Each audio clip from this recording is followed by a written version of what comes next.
இறை இயேசுவில் எனக் அன்பார்ந்தவர்களே, நம் ஜீவனுள்ள தேவனின் உயிருள்ள வார்த்தைகளை தினமும் கேட்பதன் மூலம் உங்களுக்கு நன்மையும் ஆசையும் உண்டாவதாக. இன்றைக்கு நம் உள்ளத்தில் ஆண்டவர் பேச விரும்புகிற திருவசனம் லூக்கா 23ஆம் அதிகாரம் 46ஆம் திருவசனம்.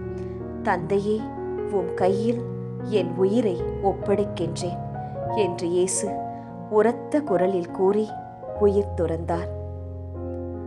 இறை இயேசுவில் எனதருமை நண்பர்களே, உங்கள் அனைவருக்கும் நம் இயேசுவின் அன்பை உரித்தாக்குகின்றேன். இன்று புனித வெள்ளி. நமக்காக இயேசு பாடுகள் பட்டு சிலுவையில் மரித்ததை நினைவுகூரும் ஒரு புண்ணிய நாள். இயேசு கிறிஸ்துவின் அன்பு என்றும் மாறாதது, என்றும் குறையாதது என்றுதான் நாம் அனைவரும் மன்னிப்பை பெற்றுக்கொண்ட நாள். எதன் மூலமாக நாம் மன்னிப்பை பெற்றோம்? இயேசுவின் விலைமதிப்பில்லாத பாவமில்லாத இரத்தத்தால் பெற்றோம். அதனால்தான் மன்னிப்பின் நிறம் சிவப்பு என்கிறோம். இயேசுவின் 3½ வருட வாழ்க்கையில் அவரை போற்றியவர்களும் உண்டு, தூற்றியவர்களும் உண்டு. அவர் சிலுவை பாடுகளை அனுபவிக்கும் நேரத்தில், அவரின் இறுதி மணி நேரங்களில் அவரால் பயன் பெற்றவர்களை விட இயேசுவை வெறுத்தவர்களே அதிகம் கூடி வந்தார்கள். அவர்கள் அனைவரையும் இயேசு மனமாற மன்னித்தார். தனக்காக என்று இயேசு எதையுமே வைத்துக் கொள்ளவில்லை. தன் ஜீவனை கூட நமக்காக கொடுத்து விட்டார். ஆனால் இவை அனைத்தையும் நாம் சிறுவயதிலிருந்தே அறிந்திருக்கின்றோம், விசுவசிக்கின்றோம். பல வருடங்களாக சிலுவை பாதையிலும் கேட்கின்றோம். ஆனாலும் இன்று வரை நம் அயலாரை, உறவினரை, உடன் பிறந்தவர்களை, கணவனை, மனைவியை, பிள்ளைகளை, நண்பர்களை மன்னிக்கவும் அவர்களுக்கு உதவவும் மறுக்கின்றோமே. ஏன் அவ்வளவு கல்நெஞ்சம் நமக்கு? பிறகு எப்படி நமக்கு வாழ்வு கிடைக்கும், வளர்ச்சி கிடைக்கும்? சிந்தியுங்கள். இயேசுவின் மரணத்தால் தான் நாம் வாழ்வு பெற்றோம். அவரின் சிலுவையின் பாடுகளால் தான் நாம் புத்துயிர் பெற்றோம். அப்படி இருக்க, நம்மால் பயன் பெற்றவர், நம்மால் படிப்பு பெற்றவர், உதவி பெற்றவர்கள் எத்தனை பேர் உண்டு இந்த உலகில்? ஒரு பெயர் நம்மால் சொல்ல முடிந்தால் இந்த நொடி நாம் இயேசுவை அன்பு செய்கின்றோம் என்பதற்கு அதுவே சாட்சி.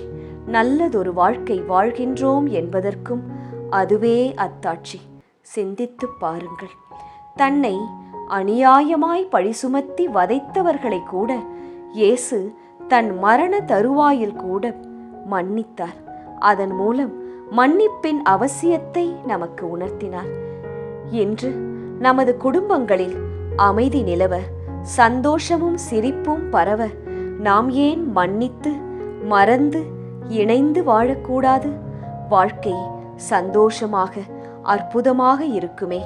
பகையால் நமக்கு கிடைக்கும் பலன்தான் என்ன நண்பர்களே? வெறுப்பும் அழிவும் மட்டும்தான் மிஞ்சும். அன்னை மரியாவை பாருங்களேன்.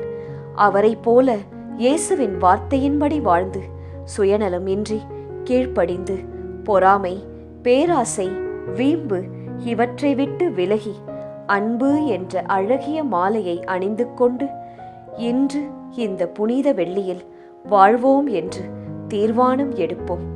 இயேசுவின் ஒடுங்கி போன உடலை துணிகளால் பொதிந்தார்களாம். அதன் பிறகு இயேசு அடங்கிய கல்லறை கூட அவருடையது அல்ல.